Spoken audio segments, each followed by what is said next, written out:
The Great Awakening. Remember the promised coming of the New World Order? It was heralded by U.S. presidents, prime ministers, heads of states, and other world leaders.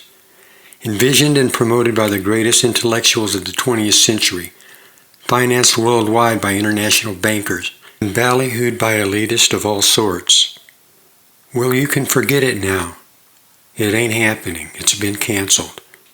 Something newer, bigger, better, and more inclusive, and much, much nicer has arisen to save the planet and replace the old, outdated, out-of-vogue New World Order. Behold the New Woke Order. For those who are too young to remember much about the New World Order, a quick refresher course. Although aspirations of world rulership have been around for as long as mankind, it was not until the early part of the 20th century that the movement became widely known by the term New World Order. That was when then-President Woodrow Wilson, along with other internationalists, began to promote the idea of an envisioned global system, and it grew from there. The basic idea of the NWO was to merge all nations and powers into a world state, superseding the traditional world system of nation-states. It was the brainchild of progressive think tanks, societies, clubs, and individuals, mostly in Europe, notably in Great Britain and in the United States. The hope was to end all war by essentially erasing borders, merging economic systems, establishing international law, and putting in place a global system of government with jurisdiction over all nations, people, and languages. And of course, the elitists who were smart enough to think up the idea would be the ones smart enough to sit at the top running everything and everybody.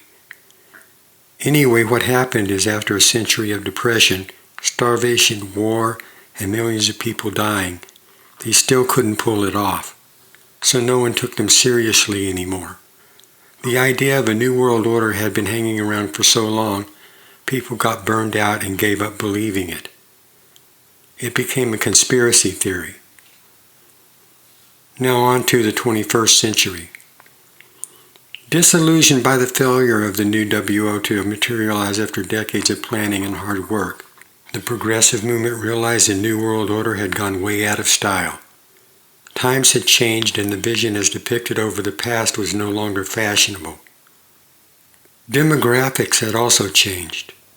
Younger generations who are now becoming adults were unable to identify with the vision of a bunch of old white guys who were embedded into the establishment, many of whom had died before they were born. Accepting the reality that there would be no reviving the New World Order as it had been presented in the past, the old white guys that were still left knew they had to come up with something more chic. Enter the Great Reset. With the death of the New World Order, rather than having a funeral, they decided to hold a woke. First, if they were to have any hope of bringing the vision of a world state back to life, the marketing of the NWO would need a makeover. After some reassignment surgery, new snazzy rags would be needed to dress up the old dead corpse, along with a catchy new name and quite possibly a change of pronouns. The NWO would then be ready to display its wares and be sold on the street.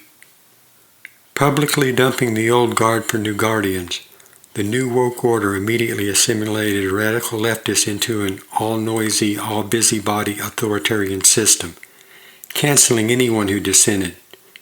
Once the Wokester movement completely pervaded government agencies and NGOs, entertainment, education, and mass media, it became quite formidable and handily worked its way up through sports, major corporations, and virtually all branches of government.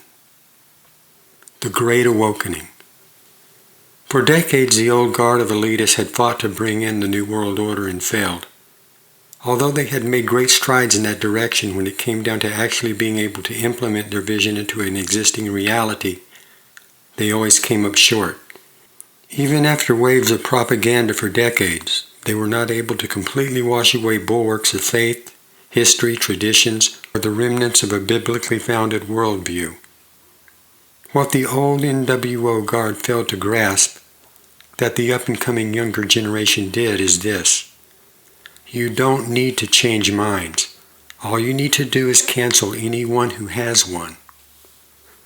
But what exactly is being woke? In simple terms, it is always agreeing with yourself that the way you see things is always right, no matter how much it changes. Don't debate issues, don't allow questions, and don't hassle with trying to change minds.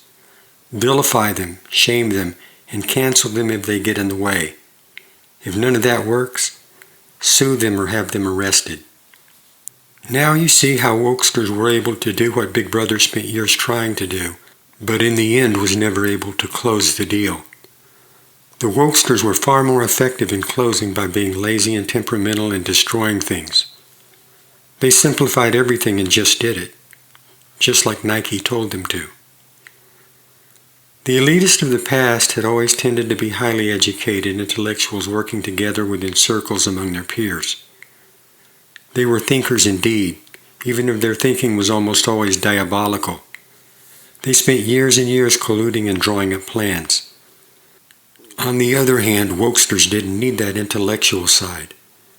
They used emotions instead of brains, and impulses instead of sophisticated plans. Wokesters obtained their goals by screaming, throwing tantrums, and burning things down. They knew how they wanted things to be, and they wanted things to be that way right now, regardless if it was possible or not. As far as wokesters are concerned, their time has come, a time to destroy everything and make all things new, exactly as they imagine to have them, even if they can't tell you exactly what that is. Still, it would be a new woke order made after their own likeness and in their own image. Howbeit, they have no idea that they were part of the plan all along and are the pawns of those old New World Order white guys.